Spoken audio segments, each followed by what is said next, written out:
There is one moment from BTS's Arirang World Tour that fans in Brussels will never forget, and it did not happen during a song. It did not happen during a dance break. It happened in the quiet space between performance and humanity, and the person at the center of it was Jimin. If you have not seen what happened on the second night at King Baudouin Stadium, stay until the end of this video, because this is the kind of moment that explains exactly why Jimin has become one of the most talked about members of this entire tour. And if you are new here, hit that subscribe button right now, because we cover every single BTS moment as it happens, straight from the tour, straight from the fandom, no delays. Let's set the scene first. BTS brought the Arirang World Tour to Brussels for 2 nights, July 1st and July 2nd, 2026, at King Baudouin Stadium, and this was the group's first ever performance in Belgium. 2 sold-out stadium nights, tens of thousands of ARMY packed into one of Europe's biggest venues, and after stops in Madrid just days before, the European leg of this tour was already being called one of the most emotional legs yet. Every night on this tour has followed the same structure, a full production with elaborate stage design, but also a tradition that has become one of the most talked about parts of the whole tour. 2 surprise songs each night that are not on the official set list, songs that even the members themselves do not know are coming until the moment hits. On night 1 in Brussels, the surprise picks were Tomorrow and Boy With Love, but it was night 2 where things turned emotional in a completely different way, and if you want to know why fans are calling night 2 the most meaningful night of the entire European leg so far, keep watching, because we are about to break down every layer of it. Before we get to the moment everyone is talking about, let's talk about Jimin himself on this particular night, because the small details matter here. Across the 2 Brussels shows, Jimin gave fans 2 completely different looks. On night 1, he performed with his hair braided along the side, decorated with a small hair ring pin, a detail that immediately had fans zooming in on every camera angle they could find. But on night 2, he switched it up completely, wearing his hair down in loose, soft waves, a style that instantly became one of the most screenshotted looks of the whole tour so far.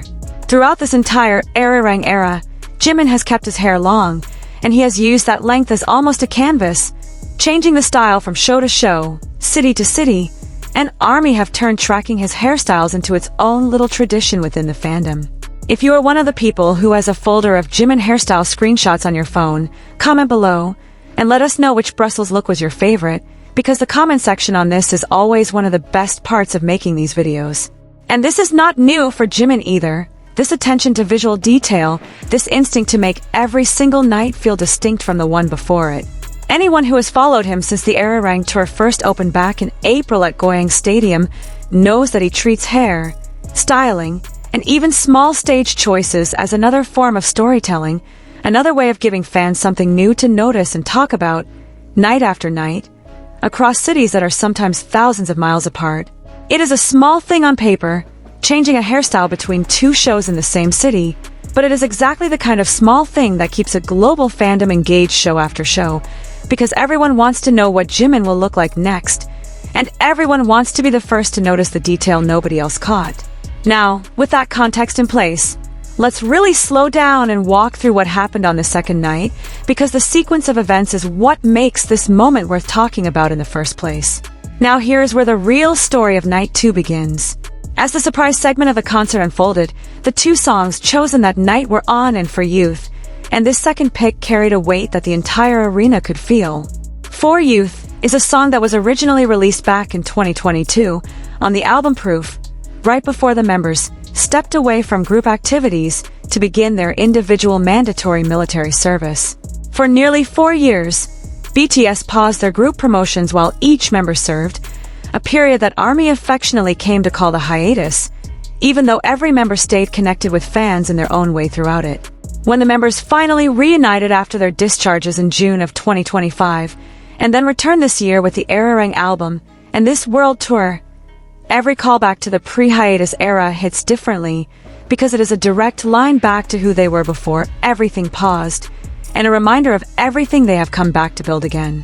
Hearing that song surface, unannounced, in the middle of a sold-out stadium in a country BTS had never performed in before, turned an already special night into something that fans online have been replaying for days. If moments like this are exactly the kind of content you come here for, make sure you are subscribed, because we're tracking every stop of this tour as it happens.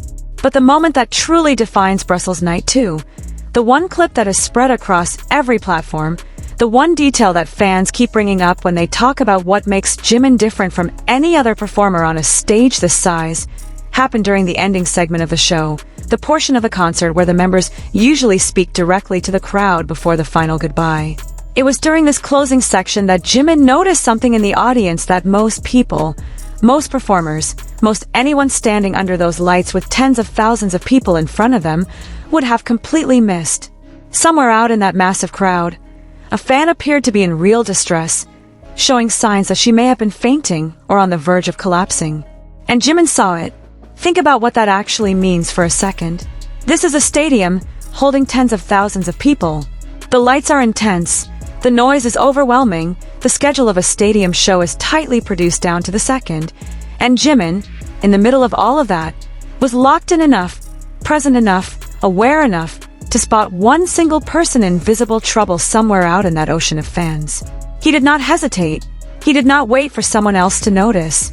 He immediately stopped what he was doing on stage and directed attention toward exactly where the fan was, making sure the staff understood there was an urgent situation that needed help right away.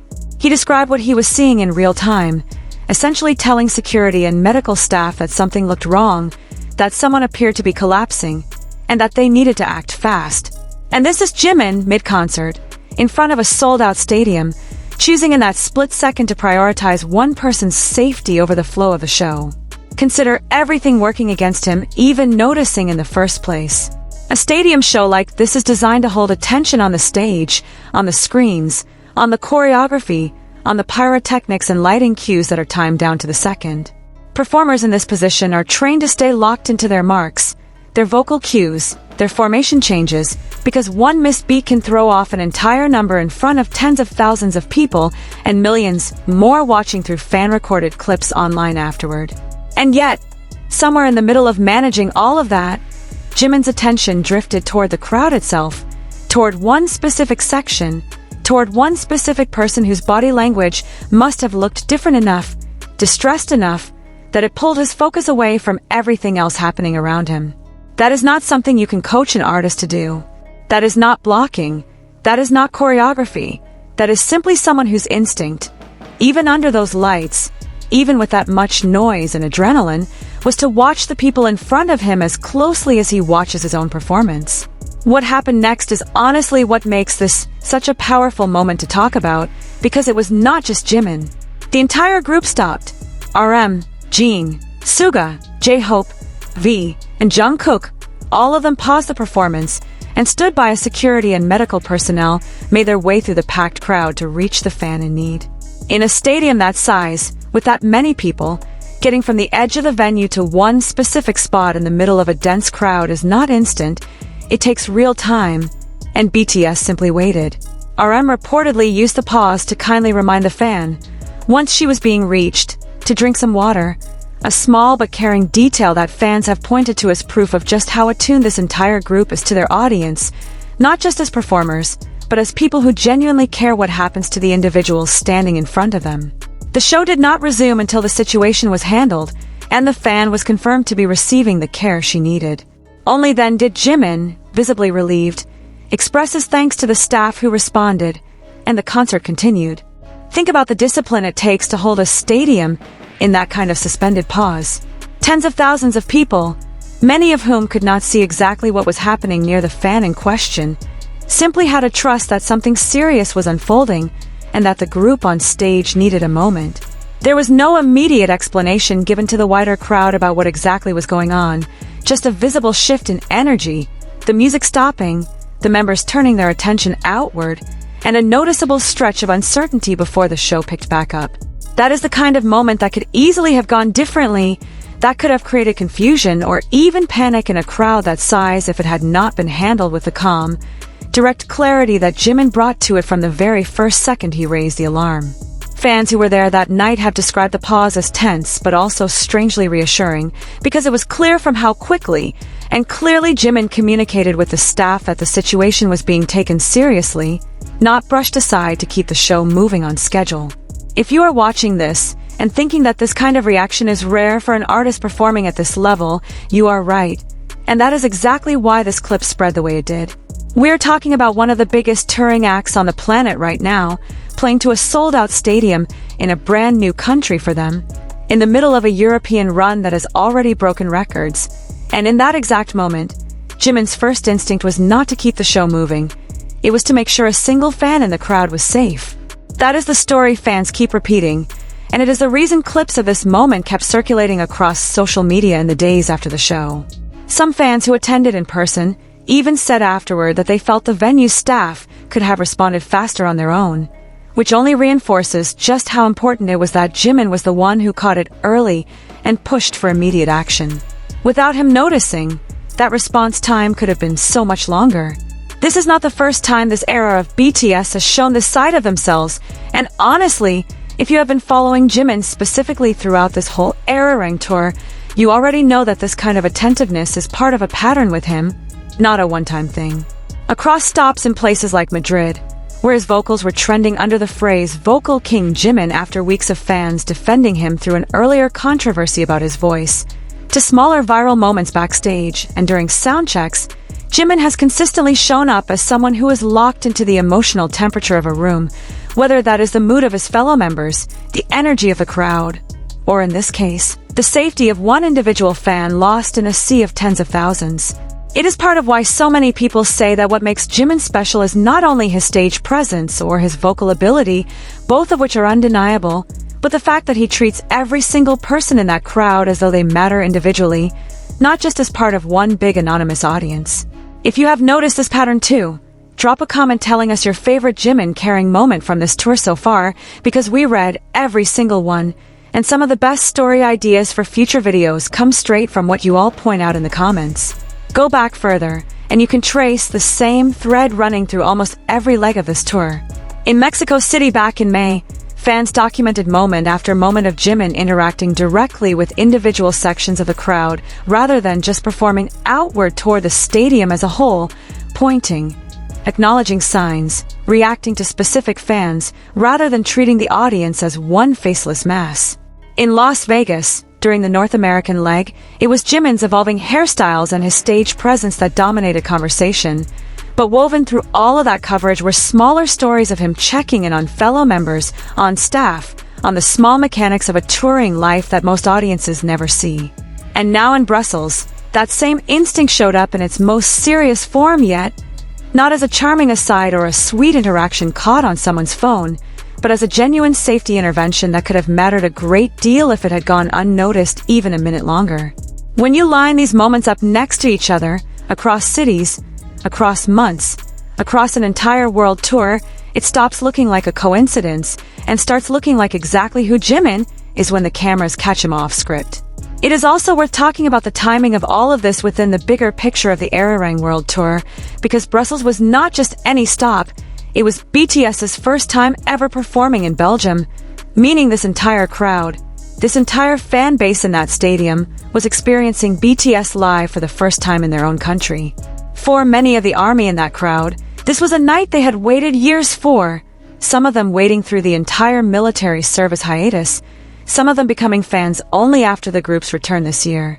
And in the middle of that historic first-time performance, in the middle of a night that was supposed to be purely about celebration and music, and the surprise of hearing For Youth performed live again after everything the group has been through, one fan needed help, and Jimin made sure she got it. That contrast, the joy of the night colliding with a real moment of concern, and Jimin holding both of those things at once on stage in real time, is what makes this such a layered story to unpack. It was not a scripted moment. There was no production behind it. It was simply a person on that stage choosing to be present enough to notice, and choosing to act the second he did.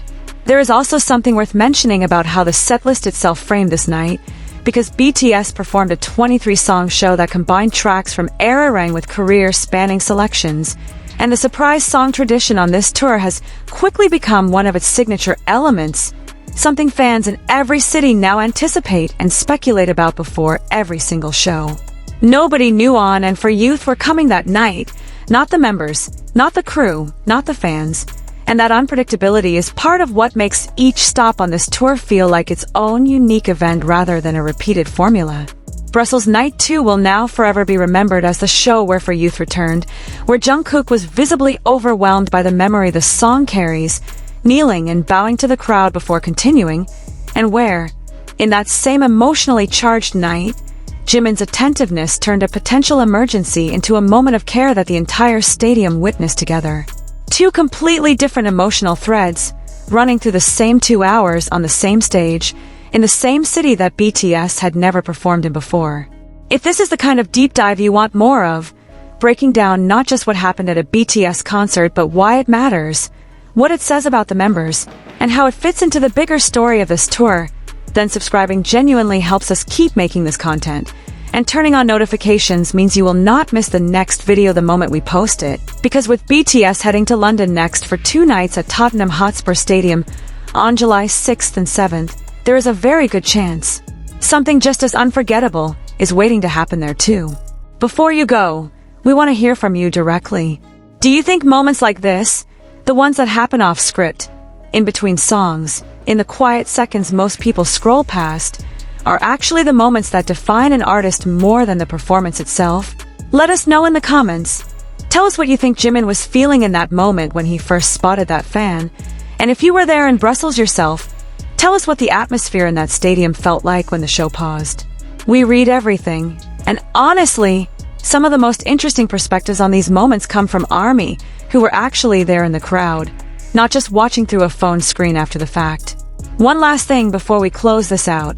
This tour has already given us so many unforgettable nights, from the opening shows back home, through North America, through Mexico City, through Madrid, and now through Brussels, and every single stop keeps adding new layers to who these 7 members are as they continue this new chapter together after everything they went through to get back here. Jimin's moment in Brussels will likely be remembered as one of the defining images of this entire European leg, not because of a dance move or a high note, but because of a split-second decision to care about one single person in a crowd of tens of thousands. That is the kind of thing that does not fade from a fandom's memory, and it is exactly the kind of story we will keep bringing you, show after show, city after city. There is a reason clips like this travel so far beyond the fandom itself, reaching people who might not follow every stop of this tour or even know all 7 members by name. Moments of genuine care, caught unscripted, in front of tens of thousands of witnesses, tend to say more about a person than any interview or any perfectly produced statement ever could. Brussels Night 2 gave ARMY a story about For Youth returning to the stage after everything the group has lived through since it was first released, and in the very same breath, it gave the world a story about Jimin choosing, without hesitation, to look after one single fan when it mattered most. 2 nights, 1 city, and a tour that keeps proving it is not just about the music, it is about who these 7 members have become on the other side of everything they went through to get back on a stage together. If you love this breakdown, smash that like button, subscribe if you have not already, and share this video with any ARMY in your life who needs to see this side of Jimin, because moments like this deserve to be seen by as many people as possible. Thank you for watching, and we will see you in the next video, when we cover exactly what happens next as BTS takes the era-rang world tour to London.